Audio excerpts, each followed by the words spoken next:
अस्सलाम वालेकुम बच्चों, कैसे हैं सब लोग? होप सो सब ठीक होंगे। हम स्टार्ट करते हैं 9th क्लास की physics according to new syllabus. Chapter 1 which is physical quantities and measurements. तो इस चैप्टर में सबसे पहले हम देखेंगे फिजिकल क्वांटिटीज़ होती क्या है और उनको मेजर कैसे किया जाता है। तो सबसे पहले तो हमारे पास ये कुछ इंट्रोडक्शन है फिजिकल क्वांटिटीज़ को लेके या साइंस को लेके। कहते हैं हम लोग दुनिया में रहते हैं, हमारे इर्द गिर्द बहुत सारे प्रोसेसेस हो रहे होते हैं। जैसे हमारे इर्द गिर्द बहुत सारी चीज़ें एग्जिस्ट करती हैं, जैसे सूरज है, तारे हैं, बारिश हो रही है, हवाएं चल रही हैं, सो ऑन। अब जो लोग हैं ना, वो टाइम के साथ साथ स्टार्टिंग में क्यूरियस थे, उनको तजस्सुस हुआ कि ये जो काम हो रहे हैं ये बेसिकली क्यों हो रहे हैं, इसके पीछे रीज़न क्या है और ये हो कैसे रहे हैं। तो लोगों ने क्या करना शुरू किया, उन्होंने एक्सपेरिमेंट करना शुरू किए। सबसे पहले तो उन्होंने चीज़ें ऑब्जर्व की, जैसे बारिश हो रही है, जैसे सूरज के गिर्द ज़मीन घूम रही है, या वी कैन से दैट दिन रात, और इस तरह से ये सारी सिचुएशंस हो रही हैं। उन्होंने पहले चीज़ें ऑब्जर्व की और इससे रिलेटेड उन्होंने एक्सपेरिमेंट कुछ करना शुरू किए। तो ये जो ऑब्जर्वेशन और कैलकुलेशन उन्होंने की या एक्सपेरिमेंट किए, इन्हीं चीज़ों को अंडरस्टैंड करने के लिए जो हमारे इर्द गिर्द हो रहा है, इसको हम साइंस कहते हैं। तो ये साइंस की डेफिनेशन है।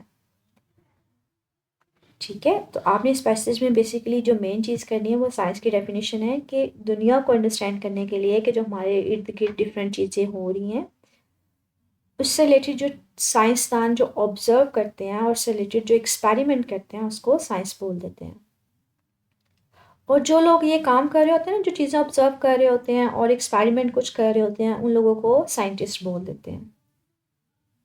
ठीक है, तो इस सारे चैप्टर में हम लोग देखेंगे कि साइंटिस्ट जो थे वो ये जो एक्सपेरिमेंट्स कर रहे थे, इनके लिए जो कैलकुलेशंस ले रहे थे, वो किस तरह से लेते हैं, टाइम के साथ साथ कौन सी इम्प्रूवमेंट्स आई, कि उन्होंने अपनी ये जो कैलकुलेशन है, ये जो मेजरमेंट्स हैं जिसके थ्रू वो मेजर कर रहे थे फिजिकल क्वांटिटीज़ को, कैसे डेवलप हुई, वो सारे चैप्टर में देखेंगे। तो आपने इस पैसेज में सिर्फ ये एक साइंस की डेफिनेशन करनी।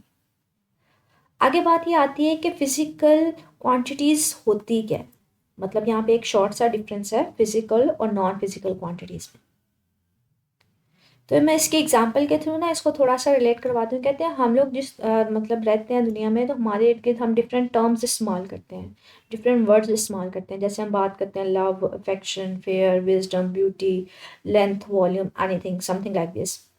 कहते हैं अगर हमने इन सारी टर्म्स में बताना हो कि कौन सी क्वांटिटीज़, कौन सी वर्ड्स जो हैं फिजिकल हैं और कौन से नॉन फिजिकल हैं, सिर्फ एक चीज़ याद रखिएगा, ऐसी क्वांटिटीज़ या ऐसी चीज़ें जिनको आप मेजर कर सकें, उसको बोलते हैं फिजिकल क्वांटिटीज़। किसी भी डिवाइस के थ्रू आप मेजर कर सकें। जैसे कि हम बात करते हैं, आप टेम्परेचर मेजर कर सकते हो, आप टाइम मेजर कर सकते हो, आप इसके अलावा किसी ऑब्जेक्ट की लेंथ मेजर कर सकते हो किसी स्केल के थ्रू। तो ये जो आप चीज़ें मेजर कर सकते हैं किसी डिवाइस के थ्रू, इन सारी टर्म्स को आप नाम दोगे फिजिकल क्वांटिटीज़। लेंथ को आप किसी स्केल से मेजर कर सकते हो, टाइम को आप क्लॉक से मेजर कर सकते हो, टेम्परेचर को थर्मामीटर से मेजर कर सकते हो।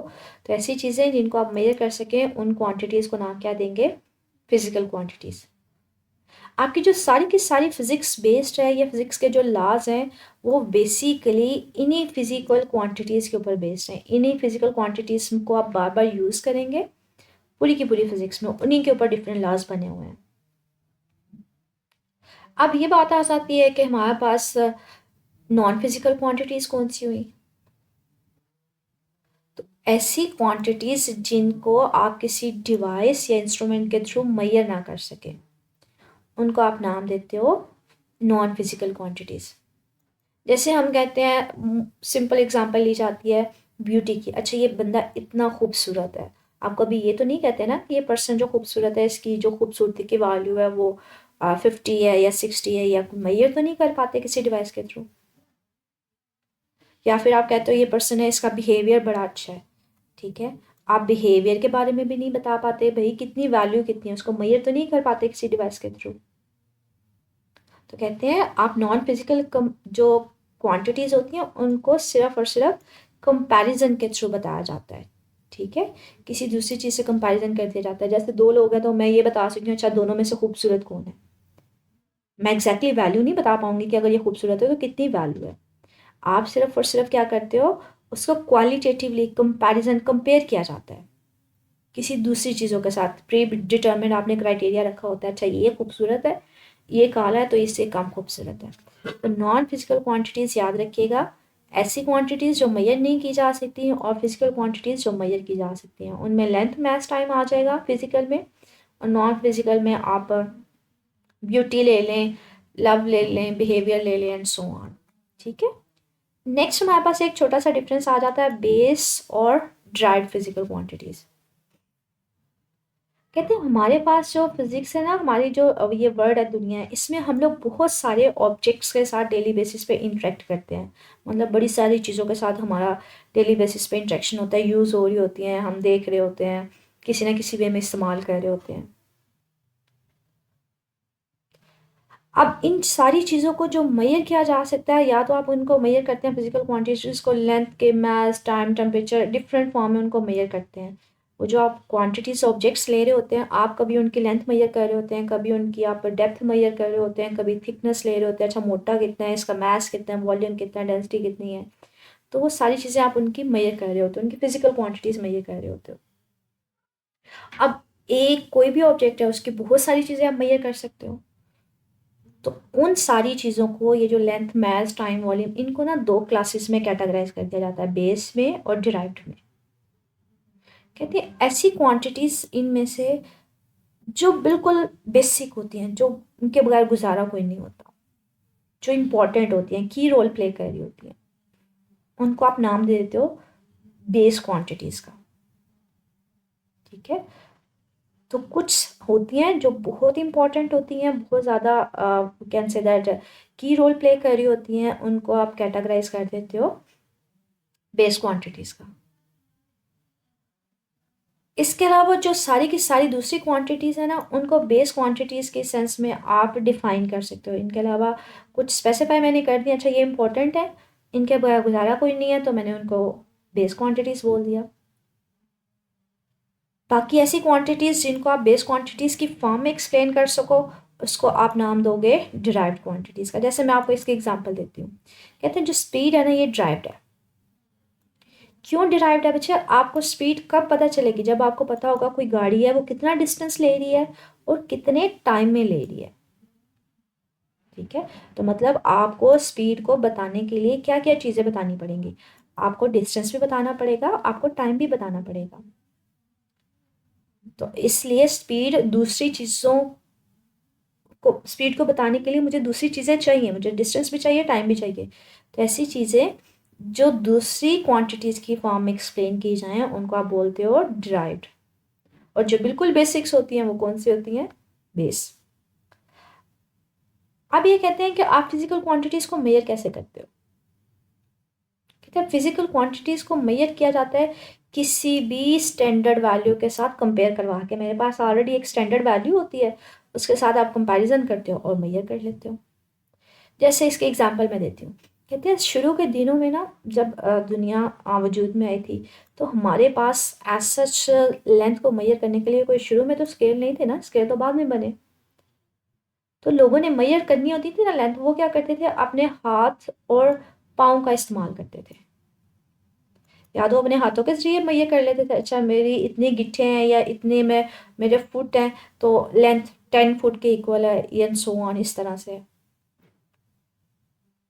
लेकिन इसमें प्रॉब्लम ये थी कि जो डिफरेंट लोग थे ना, उनके हाथों का साइज भी डिफरेंट हो सकता था, उनके पाँव का साइज भी डिफरेंट हो सकता था। तो इस चीज़ को कंपेयर क्लियर करने के लिए कि अच्छा ये ना हो कि अच्छा एक पर्सन जो लेंथ मेजर कर रहा है वो मे बी 10 फुट हो और दूसरा मेजर कर रहा है मे बी वो 7 फुट हो, तो ये तो डिफरेंट आके चीज़ें, वैल्यू सेम ही नहीं रही। तो इस चीज़ को उन्होंने अवॉइड करने के लिए उन्होंने कहा हमें कोई एक स्टैंडर्ड सेट करना पड़ेगा कि एक मैं साइज़ फिक्स कर दूँ, इस साइज़ के अकॉर्डिंगली मैं कोई चीज़ मेजर करूँगी तो वो मेरे पास ठीक होगी वरना नहीं होगी। तो ये जो स्टैंडर्ड है, ये जो फिक्स्ड वैल्यू है मेजरमेंट की, उसको आप नाम क्या देते हो? उसको यूनिट कहते हो। कि हर कोई अपने पाँव और आर्म के हिसाब से साइज़ ना मेजर करता रहे, लेंथ मेजर ना करता रहे, बल्कि एक आप स्टैंडर्ड साइज़ सेट कर दो। ठीक है। कहते हैं जो मेजरमेंट है ना, वो उसमें दो बेसिकली आप पार्ट इसमें डिस्कस करोगे। आप एक उसका नंबर बता रहे होते हो कि वैल्यू कितनी है, और दूसरा उसका यूनिट बता रहे होते हो। अगर आप किसी भी वैल्यू का, लेंथ का आप यूनिट नहीं बताते ना, तो वो आपके पास मीनिंगलेस होता है, उसका कोई फ़ायदा ही नहीं होता। या मैं आपको एग्जांपल के थ्रू भी आगे डिटेल में बताऊंगी कि अगर यूनिट ना लिखे तो हमें कैसे, क्या उसका कैसे मीनिंगलेस हो जाता है। तो अभी सिर्फ याद रखिएगा, कोई भी मेजरमेंट होती है उसमें दो चीज़ें ज़रूरी होती हैं, एक उसकी वैल्यू क्या है और साथ में उसका यूनिट क्या है। यहाँ पे एक और बात उन्होंने इंट्रोड्यूस करवाई है कि एक तो ये भी है कि हमारे पास, हमने पहले ये बात की कि लेंथ मेजर करते थे अपने हिसाब से, कोई हाथ से और कोई पाँव से मेजर कर लेता था, तो उन्होंने एक स्टैंडर्ड सेट कर दिया।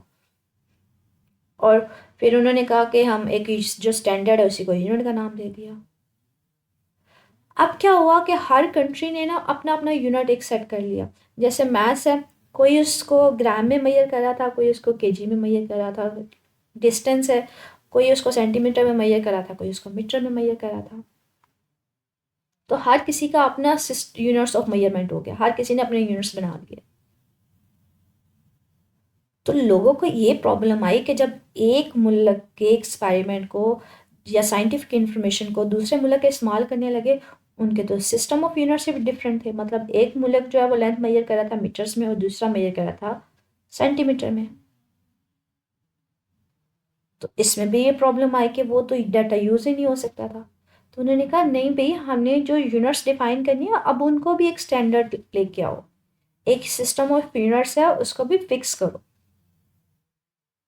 तो उन्होंने आइडिया दिया स्टैंडर्डाइज करने का, कि जो सिस्टम ऑफ यूनिट्स लिए हैं उनको भी क्या किया जाए, उनको भी स्टैंडर्डाइज किया जाए। मतलब हर मुल्क में एक ही यूनिट इस्तेमाल किए जाएं। जैसे मैथ्स है, उसका हमेशा केजी ही इस्तेमाल किया जाए, चाहे आप पाकिस्तान में बैठ कर मेजर कर रहे हो, चाहे आप अमेरिका में बैठ कर मेजर कर रहे हो।